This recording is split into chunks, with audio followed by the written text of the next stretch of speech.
Ele foi prefeito de Blumenau entre os anos de 1983 e 88. O município Blumenau tem a honra de fazer as 5 perguntas hoje para ele. Nosso ex-prefeito Dalto dos Reis. Seja muito bem-vindo. Muito obrigado pelo convite, Danube.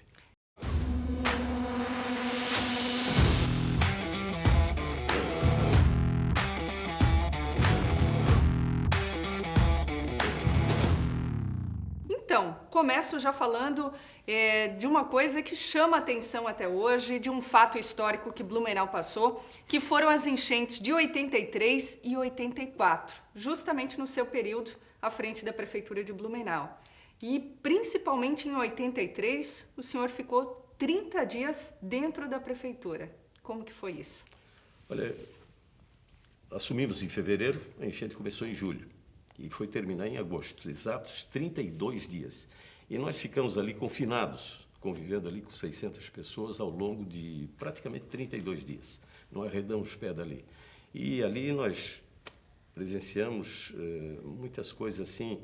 Eu te diria o seguinte, Danube, a maior dificuldade, talvez aquilo que mais eu tenha gravado, e talvez também nunca tenha mencionado esse fato, ou poucas vezes mencionei. O rastro de destruição que a enchente de 1983 ela deixou como saldo foram 52 praças, 1.300 casas, 14 pontes, 10 escolas, enfim, 3 quilômetros de sistema viário, aquelas ruas que margeavam os rios Itajaí, Sul, Velha e Garcia, alargavam a calha e levavam a rua que margeava esses rios. Tudo isso eu consideraria pequeno em relação àquilo que mais guardei.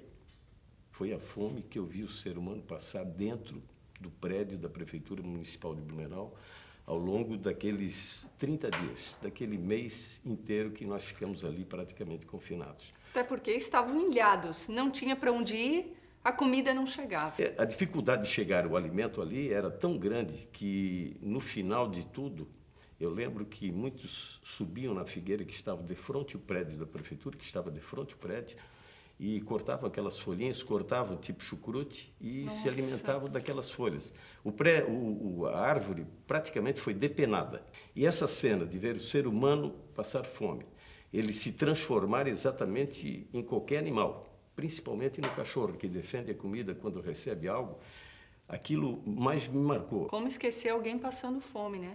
E o governo federal ajudou naquela época a reconstruir a cidade? Não, o governo federal foi o grande ausente nessa parceria que tentamos eventualmente estipular para... Eu fui no presidente Figueiredo, cheguei para o presidente e olha, foram 1.300 casas, 52 praças, fiz um relato de tudo aquilo que foi destruído e complementei em menos de 1 minuto. Olha, presidente, se o senhor não nos ajudar, Blumenau talvez não saia do atoleiro, porque essa vez foi demais. Ele virou para mim e disse o seguinte: eu não tenho nada que ajudar Blumenau porque vocês são nossos adversários políticos e está encerrada a audiência. Eu estava acompanhado do assessor de imprensa da Prefeitura de Blumenau, Arturo Monteiro, saímos sem nos despedirmos dele, porque por questão política não queriam ajudar já Blumenau naquela época. Exatamente.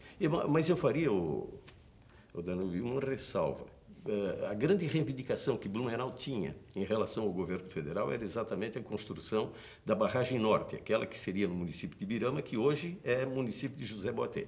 E, para alegria nossa, essa barragem saiu. E saiu de uma forma bem maior do que aquela que nós almejávamos, graças a um blumenauense, mas por uma benevolência do governo federal que aceitou um blumenauense na condução do DNUS, Departamento Nacional de Obras e Saneamento. E de onde que veio o dinheiro, no fim das contas, para ajudar a reconstruir Blumenau? E eu tive a sorte de alguém me orientar, de alguém sugerir que fôssemos à Alemanha e lá nós conseguimos alguns recursos que foram todos destinados na construção de 1.300 casas de blumenauenses que perderam os seus imóveis e suas casas em função da enchente de 1983. A Prefeitura doava o terreno e a construção dessas casas foram com recursos que vieram da Alemanha, não do governo da Alemanha, de 4 entidades ligadas, as igrejas católica e luterana. Mas aí, desculpa perguntar para o senhor, né? Mas sim, enchente de 83, enchente de 84, diversas enxurradas, neve em Blumenau, da primeira vez... Tromba d'água, chuva de pedra. Não chamaram o senhor assim de,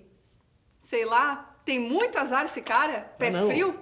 Muitos me chamavam de azarado, inclusive tinha um padre do bairro do Garcia Lá vem o pé frio, porque, meu Deus do céu, é muita que coisa. rezava a missa e dizia que o culpado era eu por causa das enchentes. E um dia eu, inconformado, parei lá e disse, olha, padre, vamos falar com São Pedro, que ele é muito seu amigo, e o culpado é ele, não sou eu, não.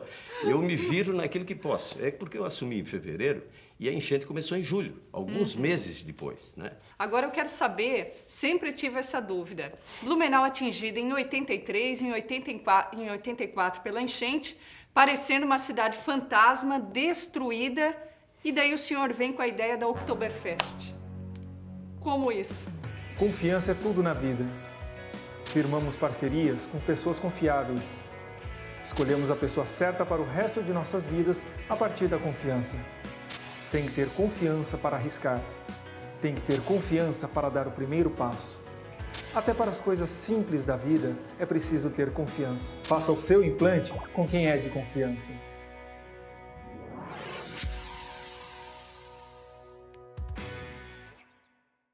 Com a experiência obtida em 1983, que nós conseguimos limpar a cidade em 15 dias e conseguimos também limpar os próprios da Proeb, porque aonde que seria feita a Oktoberfest, a primeira edição, era exatamente onde ela é feita hoje. E aquele pavilhão, o pavilhão A, que hoje é o pavilhão 1, o setor 1, a enchente ali passou 2 metros acima do teto. Ele ficou totalmente submerso. Muita coisa teve que ser reconstruída, os próprios de energia elétrica tiveram que ser refeitos ou repostos porque foram colocados no lixo. Mas não quis, assim, prorrogar a festa por mais um ano, assim, adiar a festa por mais um ano. E a grande verdade é que quando o Jornal de Santa Catarina nos procurou perguntando se a festa seria mais uma vez cancelada, eu dizendo que não, no outro dia a manchete do jornal era exatamente essa, que a festa ficaria mantida, que seria realizada normalmente. Faltavam 42 dias para o início dela. A dificuldade de cancelar a festa também se dizia pelo seguinte, nós já tínhamos feito contratação de bandas que viriam da Alemanha, as bandas de Blumenau também já estavam todas escaladas para animarem o evento, e para muitos não concordaram com isso. Pois eu diria até... Não acharam o senhor maluco, né? Sim, com todo o respeito, né? Sim. Mas 40 dias praticamente para a festa, cidade destruída, e o senhor vai lá e vai ter o Oktoberfest. Eu vou te dizer até mais. Eu nunca fui tão criticado, eu nunca me senti tão criticado como prefeito do que naqueles 42 dias. Nas dificuldades, eu me apego à Nossa Senhora, pedi que ela fizesse com que o evento fosse um sucesso, porque me acusavam de estar transformando o velório em bailão. Diziam que eu devia estar mandando rezar missa para quem morreu e não anunciando festa.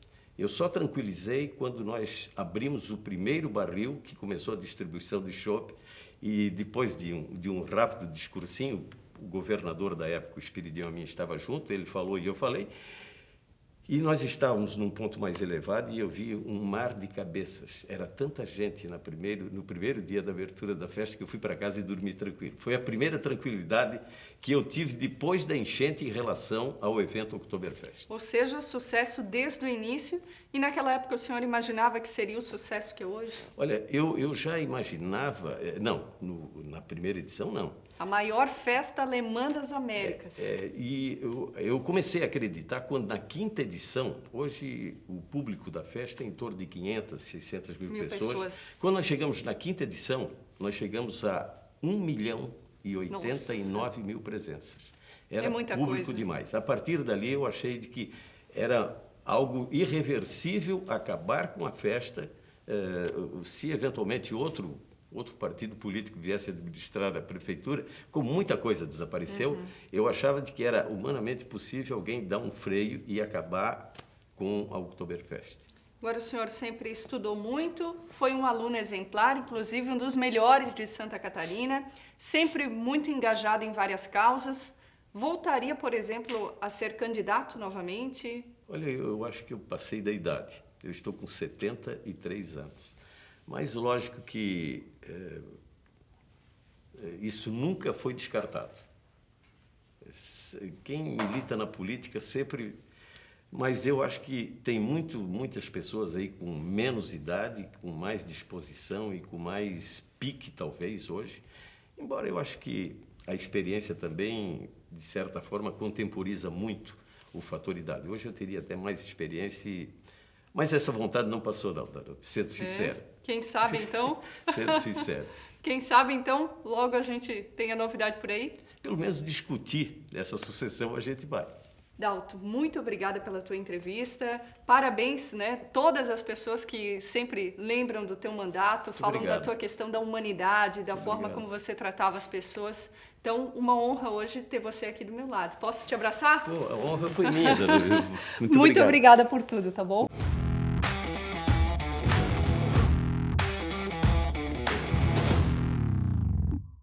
Danúbia, uma das últimas indagações foi em relação à minha participação política num futuro próximo. E eu te respondi com toda franqueza, dizendo que eu não descartaria essa possibilidade. Eu não perguntaria se tu aceitarias, mas tu terias disposição, terias, assim, um interior preparado para enfrentar um desafio desse? Poxa, que pergunta difícil. Eu não imaginava essa pergunta. Olha, eu já fui convidada porque eu sou envolvida em várias causas sociais, né, principalmente com relação aos animais, com relação aos idosos, que eu tenho um grupo que ajuda casas asilares. Então, já fui convidada, né, e por estar na mídia que a gente tem essa visibilidade. Não aceitei, não sou partidária. Claro que tenho minhas convicções políticas e eu acho que é isso que faz a diferença, mas não sou partidária. Acredito que hoje, na função de jornalista, eu tenho que ser imparcial e não ter envolvimento com o meio político, mas faço a minha parte como cidadã e cobro bastante. Mas o que é muito importante é que as pessoas tenham ciência que a política é que transforma as nossas vidas. Se a gente reclama, gente, então vá lá e faça a sua parte, faça o seu projeto, ajude o seu político, né, o seu candidato, né? Ou você se candidate para transformar o nosso país, a nossa cidade num lugar melhor. Eu não me vejo fazendo isso como um cargo político, mas eu tento fazer isso como cidadã e sempre vou tentar. Parabéns. Obrigada, você Parabéns, é meu espelho também. Valeu, muito obrigado.